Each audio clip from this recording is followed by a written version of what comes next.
était une fois une jeune fille nommée Sarah, qui vivait seule dans une vieille maison héritée de sa grand-mère. Et une nuit, en plein milieu d'un orage, elle entendit des bruits de pas venant du grenier.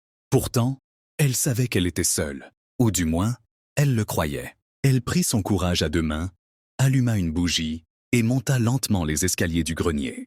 À chaque marche, le bruit des pas s'intensifiait.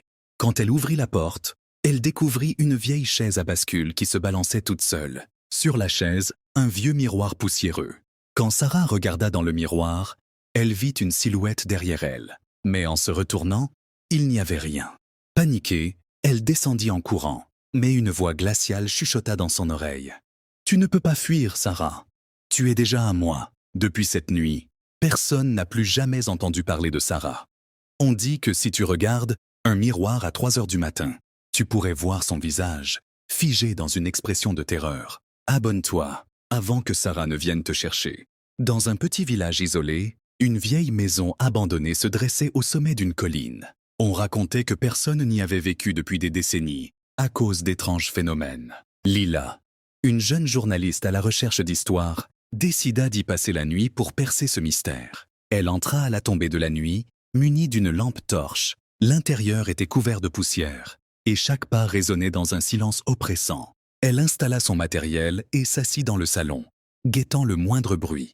Peu après minuit, un murmure glacé emplit la pièce. Une voix faible, presque inaudible, semblait provenir des murs. « Aide-moi !» Lila sentit son cœur s'arrêter. Elle dirigea sa lampe vers les murs, mais rien d'anormal. La voix continua, plus forte cette fois. « Je suis ici, enterrée. » Terrifiée, elle posa son oreille contre le mur. C'est alors qu'elle sentit un souffle glacial effleurer son cou. Elle se retourna brusquement et vit une ombre, figée dans un coin. Soudain, un cri déchirant retentit, et le mur se fissura, laissant apparaître une main squelettique. Lila, pétrifiée, regarda le cadavre d'une femme émerger lentement du mur. Ses orbites vides semblèrent la fixer. La voix murmura une dernière fois « Rejoins-moi ».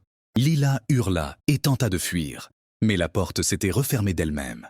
La dernière chose qu'on entendit cette nuit-là fut son cri qui s'éteignit brusquement. Le lendemain, on retrouva la maison intacte, comme si rien ne s'était passé. Mais Lila avait disparu. Certains disent que, la nuit, si vous écoutez bien, vous entendrez sa voix appeler depuis les murs. Marie avait récemment emménagé dans un vieil immeuble en plein cœur de la ville. L'appartement était parfait, lumineux, spacieux et à un prix étonnamment bas. Pourtant, le concierge lui avait lancé un regard étrange lorsqu'elle avait mentionné qu'elle habitait au dernier étage. La première nuit, alors qu'elle s'installait dans sa chambre, elle entendit un bruit de grattement venant du plafond. C'était étrange, car son appartement était au dernier étage, juste sous le toit. Pensant à des rats ou des pigeons, elle tenta d'ignorer les sons et s'endormit. Mais chaque nuit, les bruits devenaient plus insistants, des grattements, des coups, et parfois, des rires étouffés. Marie, à bout de nerfs, décida d'explorer. Elle remarqua une trappe dans le plafond de sa chambre qu'elle n'avait jamais ouverte. Munie d'une lampe de poche, elle grimpa sur une chaise et ouvrit la trappe. Une odeur nauséabonde s'échappa, et elle dirigea le faisceau lumineux à l'intérieur. Ses yeux s'écarquillèrent. Dans le grenier, des centaines de petites poupées, faites de chiffons et de cheveux, étaient alignées en cercle. Au centre se trouvait une grande chaise en bois, comme un trône. Soudain, une voix glaciale chuchota derrière elle. « Tu n'aurais jamais dû ouvrir. » Marie se retourna, mais il n'y avait personne. Avant qu'elle ne puisse descendre, la trappe se referma brusquement. Les grattements avaient cessé. Désormais, c'étaient des hurlements.